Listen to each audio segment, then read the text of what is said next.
이번 시간은 여러분이 이제 나눗셈의 계산을 할 때, 실질적으로 매번 그림을 그려갖고 우리가 계산을 할 수는 없잖아요. 그래서 이제 실질적으로 나눗셈 계산할 때는 사실 이제 곱셈을 이용하는데, 예를 들어, 뭐 6 나누기 2를 한다 그러면은, 이제 우리가 항상 6개에 2개가 몇 번 들어가냐 이렇게 셀 수는 없잖아. 그림을 항상 그릴 수는 없잖아. 그쵸? 원리는 알고 있지만, 6개를 둘로 나누면 뭐 3개가 된다 이런 식으로 이제 답이 3이 나올 텐데, 이 원리도 중요하지만 이제 여러분 계산할 땐 또 이제 빨리빨리 이제 계산을 할 필요가 있을 때가 많이 있으니까 아마도 6 나누기 2는 2, 3, 6이니까 이렇게 돼요. 이런 거를 할 줄 아는 친구들은 많은데, 예를 들면 이제 여기에 뭐 네모가 들어간다든지, 그러면 여기 어떤 수를 넣어야 되냐, 이런 식으로 문제가 조금이라도 바뀌면, 이런 좀 많이 어려워하더라고요. 네, 그래서 요걸 조금 익숙하게 이 나눗셈을 곱셈으로 푸는 과정이 왜 그렇게 문제를 푸는 건지 여러분이 좀 익숙해지면 앞으로 수학을 계산하는데 곱셈과 나눗셈을 계산하는데 많이 편하기도 하고 또 중요한 내용이라 그 부분을 좀 익히기로 할 거예요. 문제를 보면 이제 구형조끼가 배열된 것을 보고 곱셈식과 나눗셈식으로 나타내봐요. 이제 곱셈식 2개, 나눗셈식 2개를 만들려고 하는데 여러분이 이제 이 과정이 아직 익숙하지 않은 친구들이 많이 있을 거예요. 그래서 제가 밑에를 한번 보고 이제 따라해 보라고 이렇게 좀 그림을 써놨어요.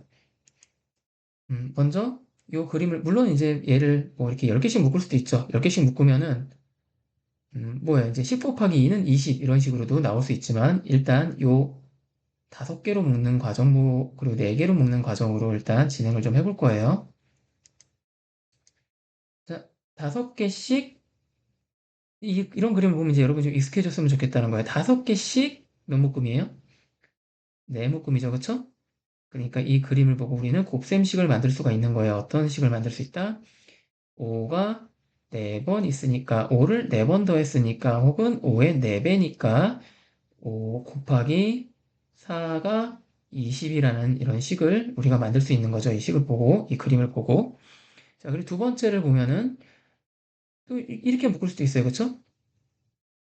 4개씩 5묶음이니까 또 어떤 식을 우리가 만들 수 있다? 일단 하나 이런 모양을 보면 여러분이 좀 바로 만들 수 있으면 좋겠다는 거예요. 5 곱하기 4가 20이라는 이런 식으로 우리가 이거를 계산할 수도 있고 4 곱하기 몇이 또 20이 돼요? 5가 20이 되죠. 그리고 이걸 보고서 이제 여러분이 우리가 그때 했던 이제 나눗셈을 한번 생각을 해보는 거예요. 20을 이렇게 5개씩 묶으면 이제 나눗셈식을 2개를 만들 거예요. 5개씩 묶으면 몇 묶음이 나와요? 네, 4묶음이 나오죠. 그러니까 20 나누기 5는 4 이런 식을 쓸 수도 있고 혹은 5개를 4개씩 묶으면 또 몇이 돼요?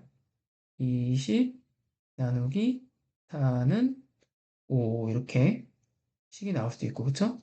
자, 여기다가 이제 그 식은 다 나왔는데 구할 수 있는 식은 4개 다 나왔는데 20 나누기 4를 꼭 이렇게 어 아이고 하여튼 20 나누기 4를 꼭 4개씩 묶는 게 아니라 또 20 나누기 4를 어떻게 할 수도 있어요. 그림을 그릴 때 20 나누기 4는 5 이런 식이 아까랑은 식 모양은 똑같지만 좀 다르죠, 그쵸? 그리고 20 나누기 5는 4 이런 그림도 여러분이 아까랑 식은 똑같은 나눗셈이지만 그러니까 어떻게 보면은 이제 총 이 두 개의 식은 겹치긴 하지만 총 6개의 그림을 4와 5를 이용해서 이 전체 20개에 해당하는 식을 만들 수 있는 거예요. 의미상으로는 6개의 식이 나오는 거예요. 그쵸? 자, 그런 과정을 여러분이 그림을 보고 좀 할 수 있는 감각이 생기면 좋겠어요. 자, 그럼 이런 감각이 있는 상태에서 이제 이런 문제를 보게 되면 그냥 단순하게 뭐 계산을 뭐 나중에 이해를 하고 나면 뭐 계산을 빨리 해도 아무 상관없지만 자, 48개가 있는데 6개씩 혹은 6으로 나누려고 해. 자, 6개씩 나눌래요? 6으로 나눌래요? 뭐, 큰 상관은 없는데 6개로 한번 해볼게요. 6개, 그러니까 6개씩으로 한번 해볼게요. 6개씩으로. 포함되죠. 6개가 몇 번 들어있나. 자, 그럼 우리가 이제 떠올릴 수 있는 거죠. 6개가 몇 번 들어있나를 떠올리려면 이, 뭐 그림으로 굳이 그리자면 셋, 넷, 다섯, 여섯이 몇 번 들어있어야 48개가 되냐, 이렇게 몇 줄 있어야 48개가 되냐, 이런 거잖아요. 그쵸? 그래서 6 곱하기 몇이 48인가, 이렇게 나눗셈을 구할 때 전체 48개는 6이 몇 번 들어있는 거지? 이런 식으로 그냥 곱하기를 자연스럽게 쓰는 거죠. 그쵸? 6이 몇 번 들어있어야 48개가 되지? 6을 몇 번 더하면 48이 되지?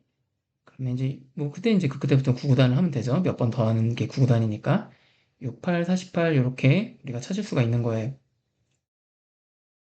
자, 그리고 이제 나머지 식들을 여러 개를 이제 구하기 위해서는 사실 이제 지난 시간에 배웠던 곱하기를 했을 때 순서가 바뀌어도 곱하기의 답은 값은 최종 값은 같을 수밖에 없는 거에 대해서 이제 지난 시간에 배웠잖아요. 이제 그걸 이용을 하는 거죠. 48을 6개씩 8묶음이라는 거는 곧 8개씩 6묶음이라는 거예요. 그쵸? 그건 이제 지난번에 그렸던 그림으로 여기 위에 그림을 한 번 더 설명할게요. 5개씩 4묶음이라는 거는 곧 4개씩 5묶음이라는 거. 그래서 5 곱하기 4는 4 곱하기 5와 같아질 수밖에 없다는 거. 요거 지난 시간에 배웠던 거 다시 떠올리면서 6개씩 8묶음이니까 여기서 이제 그러면 얘는 곧 8개씩 6묶음이기도 하잖아. 그러니까 48을 8개씩 묶으면은 몇 묶음이 된다? 6묶음이 된다. 이제 이런 게 또 나오는 거고요. 이제 이런 원리를 알고 있으면은 이제 활용이 되는 거죠. 자, 6개씩 8묶음이 48이라고? 그러면 8개씩 8묶음이 48이고, 그리고 8개씩 6묶음 마찬가지로 48이라는 이런 추가적인 3개의 식이 나오는 거죠. 그리고 이제 조금만 좀 다르게 하나만, 2개만 더 얘기를 하자면 48은 6으로 나누면 몇일까? 다시 말해, 뭐가 6번 있으면 48일까? 이런 식으로 뭐 곱하기 6이 48이지? 뭐 이런 식으로도 답을 찾을 수 있긴 한데, 음, 조금 이제 여러분 거기까지 나가지 않을게요. 예. 자, 선생님이 처음에 이런 모양을 보고 6개의 식을 생각해낼 수 있다고 했는데, 근데 이 괜히 더 복잡한 것까지는 안 가고 여기까지만 하겠습니다. 자, 이렇게 우리가 3개의 식을 더 생각해낼 수가 있어요. 그쵸? 자, 그럼 이제 뒤에 이 문제도 한번 해볼게요. 32 나누기 뭐는 8이야. 이 얘기는 32를, 그러니까 선생님이 여기서 이제 생각했던 게 이거를 음, 등분제 나눗셈으로 생각을 하게 되면 8이 그러니까 몇으로 똑같이 나누면 8이 되지? 약간 이런 식으로 좀 생각하기가 좀 까다로운 장면이 생길 수 있어서 그 부분은 여러분 조금 생략하기로 한다는 거예요. 자, 이처럼 등분제와 포함제 둘 다를 알고 있을 때 이제 문제에 해당하는 좀 더 적절한 방법을 사용할 수 있다는 게 또 중요한 것 같아요. 자, 그러면 5가 8번 있으면 32가 되지? 이렇게 계산을 해보면은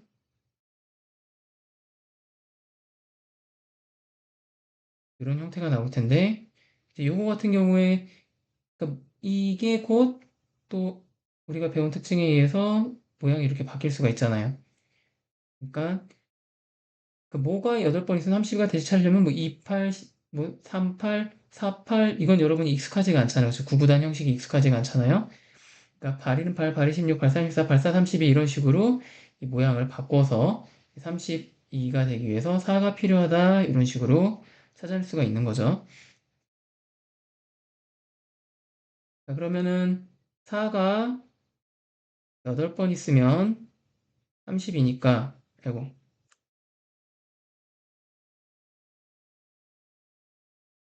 대로 이제 곱셈의 특징에 의해서 8이 4번 있으면 32가 되고 그러면은 8이 4번 있으면 30이니까 32는 8이 몇 번 들어가? 4번 들어가 이런 식으로 나머지 3개의 식도 쓸 수가 있는 거죠.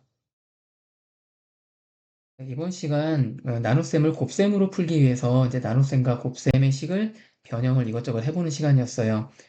이번 시간은 여러분이 좀 직접 문제를 계속 풀면서 좀 정리가 될 것 같아요. 이걸 한 번에 머리에 바로 이해되기보다는. 그래서 이번, 어, 오늘 배운 내용은 이제 문제풀이가 부모님께서 여러분에게 설명하는 식의, 문제를 풀고 설명하는 식이 아니라 여러분이 문제를 풀어보고 그걸 또 부모님께 설명하는 그런 과정이 될 거예요. 선생님이 문제풀이 영상을 올린 거를 여러분이 좀 더 보고 조금 더 익숙해진 다음에 이제 이 앞 내용과 문제풀이 내용을 함께 정리를 해서 부모님께 설명을 드리고 통과가 되길 바랍니다.